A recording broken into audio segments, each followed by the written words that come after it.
Og kærleiken hevur nemliga ikki bara nakað við kenslur at gera. Det så skøft ikke pornografi eller ho og grunn? Hei, hjertelig velkommen til VAKURLEIKI til Dina Norberg som sitter på her.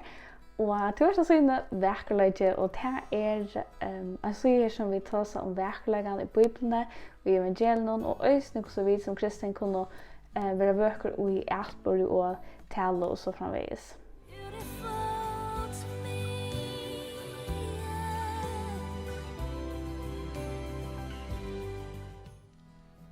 Bare nå så trykker vi vi Filippibrævið av VAKURLEIKI, og til noe som vi kommer til å gjøre kommende halvar, eller hese hestarhalvene, og vi kommer til part 4.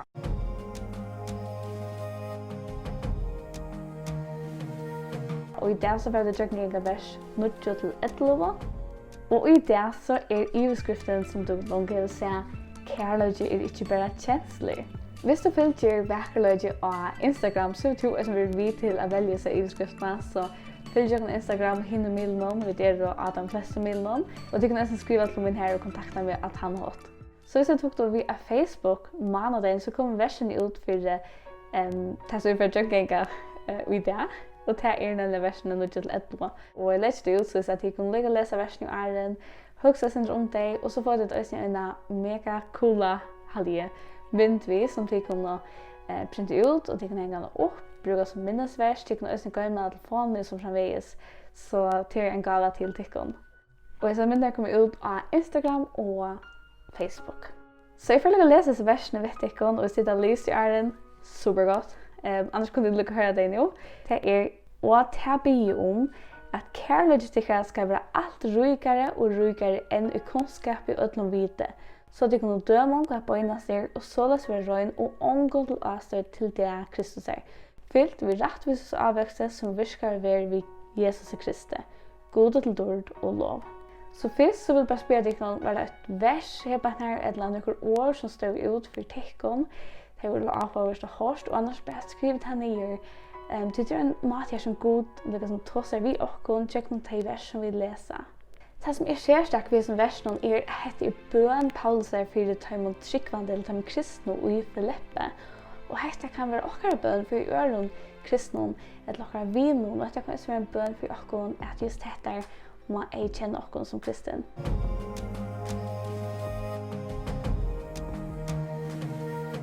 Så vi får börja vi att studera eller granska vers 9. Och hvis vi minns första past så tar vi om att det undanfärande versen var då en tök här som Paulus orste sitt hjärta ut i tacksamhet till Gud. Så det inte se att han pasten skulle hitta från 18. Men 18 är det tacksamhet så kommer en bön Paulus här som börjar i vers 9. Och vi kan också kunna men kvärt för Paulus att be om. Vad ber man om ofta ganska som tryggvande eller vad borde man be om? Og kanskje onker de kan også han vil be om rikdom, at han må bli rik. Onker kanskje også at Paulus vil be om velferd, at han må bare få et godt, fantastisk liv. Og kanskje onker også at Paulus vil be om frelse fra trobelagen, til at bare nå, da vi leser det bra, så leser jeg mest til at de har trobelager, de strøyes. Jeg vet ikke hva, Paulus ber ikke om nækka av tøymon tingene.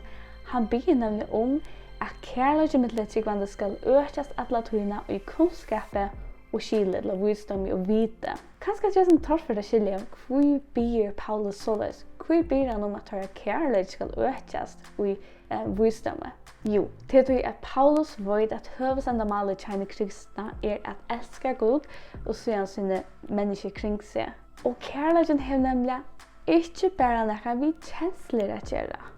Vi virkner tjenester for Herren, tar vi tjener Gud som kristen, så må vi bruke okkara vit og skil, ikke kjensler.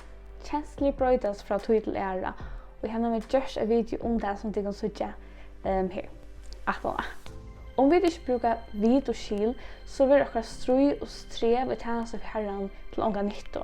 Så Paulus ber ikke om bare til at han må være avholdende og vise Guds kærlega, eller kristne kærlega, men at jeg skulle være for å vise Guds kærlega og fremje han i ødelen kunnskapet og skile, altså i visdomme. Og for meg var det nok så rannsakende at lese, og jeg skriver noen spurninger som de kunne liksom huske seg om, og det gjør jeg til hvert bibelstudie eller hvert video. Så gjør noen spurninger som de kan finne hjemme sine, og de kan bruke der til de selv studerer, eller hvis de studerer i en bibelbältje som ordentlig vil vimela dykkan at få dykkan. Og det kan ganske være de som kan bli en bibelbälk. Og hvis de ikke har video hvordan det skal bli en bibelbälk, så har vi også en video om det her som de kan hitje etter at han er. Men hvordan blir det jo? Ta til å bli det god. Hva spørs til god om? Og jeg hadde tjena så rannsakende for oss at hugsa om. Kanskje vi kunne skriva ner okkara bønner så vi kan hugsa om hva det virkelig blir god om? Det fornuft? Det bibel som ber om? Det noe som i Guds vilja? Eller det min vilja som ber etter? Og hvis vi hittar etter hvordan Jesus ber, så ber han skal Gud være vilje tøyn, ikke min. Og jeg hadde det så at vi som kristen øye ber, vi ber som Jesus efter øye ber i Guds vilja, og ikke finne av hvordan øye ber som kristen at det i Guds vilja. Til det sender øyne at hva som vi ber om det skal vi få, sender med et eller annet, og hva det ber om navnet mine skal jeg gjøre, for Herren skal være dår med at vi sier noen. Til troa, det en øreverset, og her vi ikke til drepa og bli øvund, og det kunne ikke få til litt strøye overfri, til det ikke til det blir ikke, til bi og få ikke, til det blir ytla, for jeg spiller det bort i listen til her. Så det som det stender i versen at vi kunne be og få, så mest at vi ber i Guds vilje, og for jeg kunne be i Guds vilje, eller som Gud ønsker at vi skal be, så må vi kjenne Bibelen, vi må kjenne Guds ord. Og da vi ber at han hatt eller rettene av oss, så skjønner det ikke Gud at gjøre oss til. Så jeg halte at Paulusar bønner særstykker var til at han ber i Guds vilja og ikke sin egna. Sjån ikke for deg at de skulle ha frelse fra trobløyden, ha velferd og rydstrøm så framveis. Det er ikke vet ofte menneskelige, men Paulus har lært seg på henne, så han kjenner Guds ord i Bibelen, at dette er det som Gud ønsker for oss tryggvante. At vi skulle vekse antallet, at vi skulle vekse kærleika og visdom og kunnskap og skylde. Og det er just så han ber. Og det er det særstakt å lære for oss. Så jeg vil lære som Paulus, hvordan jeg vil det be. Så skjønner til god omsorgen for oss, det skal ligge vi med seg. God omsorgen for oss, at vi tar mat og glede, hus og heim. Og han ikke hjelp oss. Det som vi leser i Matteus 6, at han har god 24 tøymon, tøymelige tøymon som vi har, og god hever omsorgen for tøy. Men god øyeste omsorgen for okkara andalige vøkstre, okkara andalige tøymon. Og tøy noe som Guds svær, ikke alltid frelse fra trobløyden, men hjelp til okkon ui trobløyden, som vi kan fære gjøknom. Så jeg også at okkara bøn som kristne ikke vil herre værvøyd med fra trobløyden, men heller herre værvøyd med høyest trobløyden. Så også det jeg skal gjøre å skrive ned en stort bøn, en bøn, for okkon øren kanskje, eller for deg selv, og jeg har liksom gjør sånn stort bøn, utfra som versen som jeg leser eller blir inspireret fra, og til å bruke disse bønene til vilje. Her har vi skrevet, Herre, jeg ber om at min kærleik til tøyen først, og siden til andre skal vekse, og gjøres rykere og rykere, og i visdom i skylde, så lest jeg kan vite hvordan jeg ber meg rett et, og i etbord og tale. Så jeg sier at de omgår ned til fattet til avstøyd, let min etbord og mine tale være til ære, inntil du kommer etter meg at jeg kan vil himmel som et tøyen.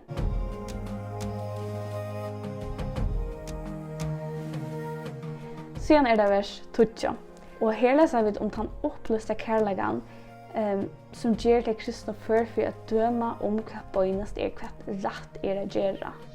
Og i alle løsens virkskiften tar okkur godt, og anna bedre. Det som godt ofte fortjent at det som det beste. Og skulle alle kunne tjene virke og tjenesten for Herren, så må vi kjenne månen med det som godt og det som det beste. En kærleik som opplyster, som hever visdom, det gjør en kristen fører for å velge mellom det som ivasamt og bøgnløst skrift, og det rette. Og et særlig innskje som Paulus sier for de kristne i Filippi at de skulle være røyn. Det vil si at de skulle ikke være nøkken til åstøyd eller fall, men være overlastende til det Kristus er. Det vil si at Jesus kommer etter. Overlastende, det ganske sin trobultår, og det merker ikke til at vi syndafri, altså ikke. Vi gjør alt synd, vi synder alt, øyne kristne folk, og det tror vi til at tørv av Jesus er fullgjørende verset Golgata. Men en som overlastende merker at han tider mot Jesus som sin herre og frelsere og har valgt å følge honom etter, og det merker at ta vi han fettler synd som kristen, som frelster, Så jattar han til syndens manager til hele andre virkar hånda for ringa samvetsgås i herrette som gjør det var skøft. Og han vender seg vi fra til syndene. Det vil si han vender ikke atle til syndene. Og det er det som vi kristne gjør. Vi jattar synd og vender vi fra til syndene. Jattar synd vender vi fra synd og fylgja god etter avhaldande. Det er det som det merker å være avlastande. Og det merker også når vi ber andre mennesker om fyrirgjøving og vi bøter etter her vi har gjort en skia, vi bøter etter her som det gjør litt. Og det er det samme som vi leser om Jobb gjør til han var avlastande. Ikke at han var syndaleser, men han gjorde sine synd for god i mennesker som bøter etter her han kunde og vende vi fra syndene. Det var Kristus her i hessen versen merker det samme som det var Jesus Krist i satt ørende og til at Jesus kommer etter takka samkomna til tryggvande høymtilsyn. Til Kristi domstol og her får det så løn for det som det er gjørst for Herren. Og neste spurningar tikkun, hva er dømi om akkurat her det gåa eller det som er ok, er fortjentlig at det besta? Hva vet at det kommer til å velge det med akka, en tjonafellega? Er det noe mye å velge seg en som bare er gåa eller ok? Til dem sisten her for noe så er ikke god at vi velger det besta, til altså en annen kristen som fylger god i etter. Og hvis vi vil høre lysen til morgen for lov å velge seg eller at den vekkan, så har vi video her på denne om det superspennende evne, superviktigt evne. Men det er ganske underrøkker at det opplever at skulle velge mellom det gode og det aller beste. Og tar det veldig tydning om at vi kjenner månene. Og det kan være andre evner, men det var helt bare døme. Kanskje det kan være andre ting. En annen spørning er, hva er øker til evne her kristen kunne ivast om at først er skøft? For meg som kristen så halder jeg at her er sånne evner det her kristen ivast om at først er rett eller skøft, eller om at han jo er så rett eller skøft. Mega nega evner, og nega av evner har jeg gjort med linje kanalene. Og jeg skriver meg under vimerking her. At nå kan det være når skal han lette seg døypa. Om man kan være ofrester, om det er skøft eller rett er røyja, om det er så mega skøft at drikke alkohol og fære byen og fære festival og ha sex og en tjonaband. Er det så skøft at ikke pornografi eller ho og grunn? Er det skøft at livet eller stola samkjønn og tjonaleie? Ånder ivas ganske om det rette at tatovere seg, hittet serien av Netflix, eller legge sømlige mindre ut Instagram for å få likes. Hva vi har stola Black Lives Matter og øron, her er så nek evner det. Her mange kristen ivas om akkurat er rett eller skøft. Vi vet hva? Bibelen er svære til alle hese spørningene.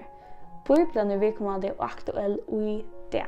Jeg svære hese spørningene, men jeg har bare ikke åkken er som kristen å lese Bibelen og takke til åkken som Bibelen sier.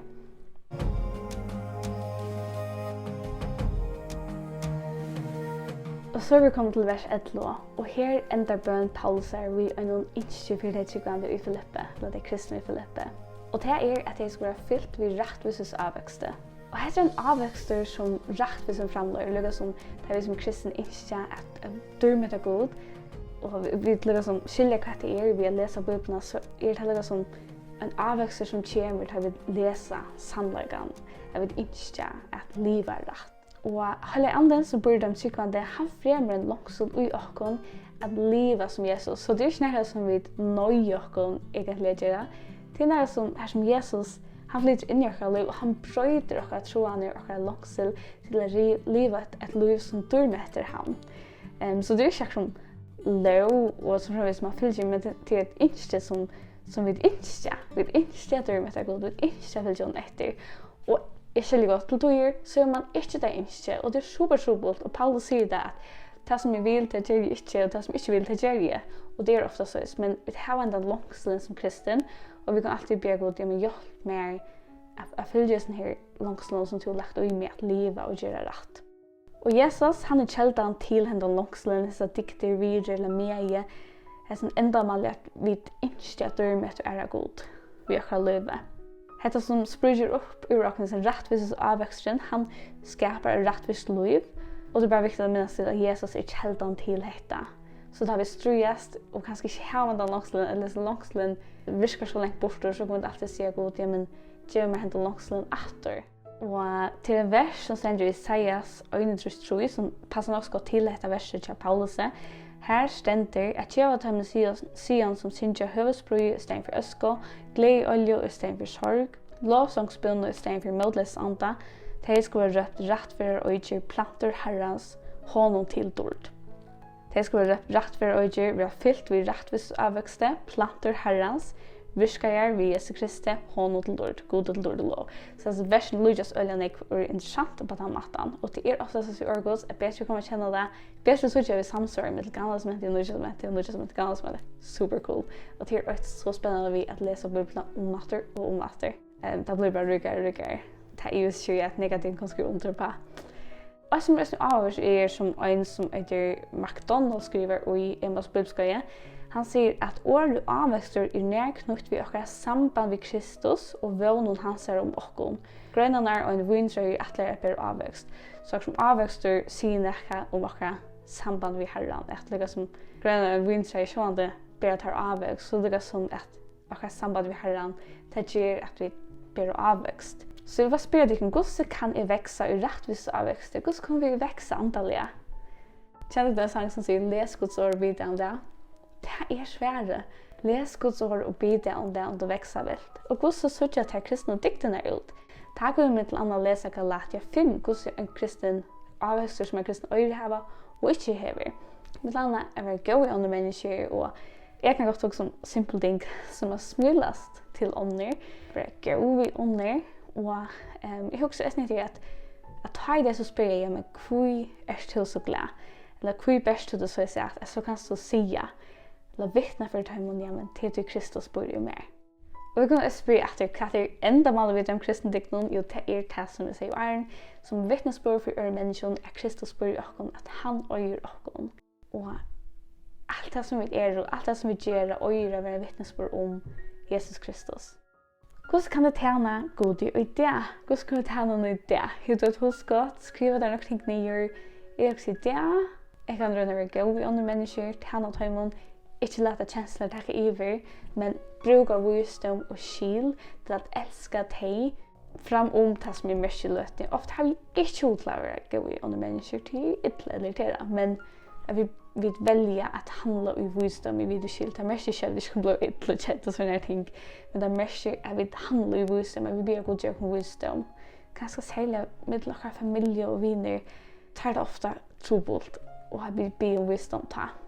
Annars også jeg får smule snakker om det, og være god i teg. Og jeg vil at jeg kan være vittnesbord om at Jesus bor i meg. Så hvis det er om hos godt, hva de får gjøre det? Det simple tingene, halvdige de gode tingene, de tingene som vi kan utføre verset. Ofte også vi for å vittne, en tellerståle, eller synja, eller hva det kan være. Men det gode ting, men jeg holder at de simple tingene de som dør takke til dere først. Og det kan godt virke mer gjøre til enn gjøre andre ting. Og jeg minnes godt at jeg ofte har spørsmål til dine hvor smiles du, eller hvor så glad. Og da har vi hatt høy vi har vittnet. Ofte så det var så trobult, og jeg var ikke stor da. Jeg fortalte dem etter Jesus. Og det er noe som er trobult enn det og i det. Så at vi kan gjøre video, så er det trobult av vittne med Jesus. Men jeg blir for i det at jeg får smilest, vi kan være andre mennesker, at vi får spørsmål hvor er så glad i det. At jeg kan svære til på grunn av Jesus Kristus. Så ja, og neste fer så får jeg lese sin om vers 12-18. Og det var sin om hvordan Paulus skikket over høyest trobler tøyer, og etter at vi kunne oppføre rett, men vi kunne oppleve urett. Og jeg synes for at også sin om Black Lives Matter, til en spurningar som ordentlig negativt når vi spørst, vil gjerne takke han opp, men i en sammenheng som i Bibelen, og jeg synes for å vise at Bibelen har svær enn i det, og på ting som kunne komme opp. Så ja, just det er faktisk mye å som i det. Så vi synes at neste torsdag, tusen takk for det tidligere vi. Tusen takk for det som døyler videoene og dama og vi merker til så stort litt å sitte. Og det vil bare ordentlig sier vi til så tusen takk for det. Og takk for det tidligere vi og døyler vi andre mennesker så det er også kun for å glede av sin videoen. Så ja, vi synes etter neste torsdag. Bye! Unfortunately fall into the beauty between